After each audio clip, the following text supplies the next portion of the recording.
Hello, mayong hapon. So, mo ni akong ginaingon nga atong i-convert ni into planting material ang atong mga plastic cups, no? Gikan sa ato ang mga refreshment na mga stores, no? So, diri example kani sa Virtues na sa atong himuon ni siya nga planting material. So, ang buhato nato, buslutan lang nato dinhi sa ilalom, lamang tay pangbangag na kuan oy.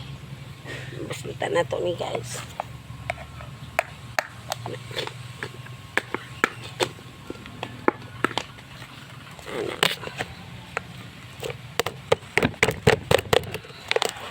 Buslutan naman siya sa kutsilyo para inig tanom tama agas na ang tubig. Tay pangbangag nga katong sa kalayo pa. Okay, hinay lang nato buslot dire.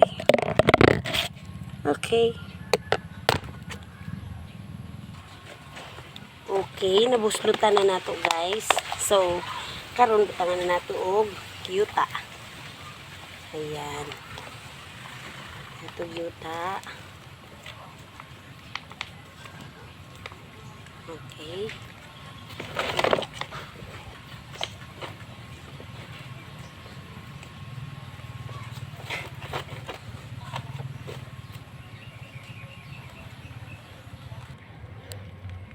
Okay, nasudlan na nato og yuta ang mga empty cups kana ari nanay mga yuta, and then hinahinayan nato og butang og tubig. Saon sa nato tubig ha para mutuhop ang yuta. Ayan, sa nato tubig sa bago nato isok ang atong mga liso sa langka. So muna siya akong ginaingon sa atong mga kabatanunan o sa atong mga higala nato nga mahiligon kayo sa mga different refreshment. Pag uli sa balay, pwede na to dalhon ng atong mga empty cups para atong i-convert into planting material. So, ana lang kasimple para magkaroon taong kaugalingon nato ng mga seedlings sa atong panimalay.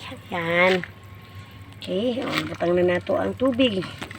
So, next, isuk na nato ang mga liso sa langka. Ari, liso sa langka. So, gikan ni siya sa napalit na ako kana sa palengke na napanitan na daan. So akong gipalit guys para isok na to. Kaon namang unod niya itisok. So ayan, hinahin na to guys. So itisok.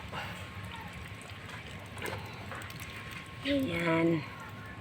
So hopefully muturok ang liso sa langka diri sa atong mga plastic cups. So ani lang siya ka simple ang ato ang para magkaroon ta og mga planting materials in the future. So tisukan nato ni siya og mga liso sa langka. Okay, so more pa nga mga plastic cups nga ato makolekta in the future. Nagsaad ako dito sa coffee break ug sa uban pa na mga stores na to, no? Nakolektahan na to mga empty cups. So, here, na ako yung mga sample. Yan. Na ako anang sarili ng mga seedlings. Kana. So, ready to plant na sila anytime. Pag dili na busy si Nanay Vice. Kaya medyo busy pa sa trabaho. So, later on, ako na po ng pang similya. Like this. Kani, mo ni similya sa atis, no? So mga nakita lang na nako nga mga liso o some of it gikaon namo diri sa balay. So akong gi move into seeds na diri gitisok nako sa mga empty na mga pots. So later on pag makakuha na pud ko og empty na mga plastic cups, transfer na nako na siya para later on mabutang na jud nako sa permanent na subla na niya pagka okay na, stable na, pwede na nato itanom sa field. So, mo lang na kasimple ang kalingawan ni Nanay Vice para magkaroon tag sarili ng mga seedlings, and then we can continue our advocacy on the planting in different areas here in Malapatan, no? Kay sana sa mga programa po sa atong panggobyerno, especially our Governor Well Pacquiao, ang Runda probinsya sa kinaiyahan. So suportahan nato ang 1 million trees ug ang programa sa atong lungsod pinaagi sa ato ang Mayor Saloy Sumbo Jr. ang Lunti ang Malapatan. So adya lang para sa kalikasan o padayon ka sa atong advokasya para aduna tay maayo nga mga kinaiyahan in the future para sa atong next generation. Maayong hapon mga kananay, happy weekend.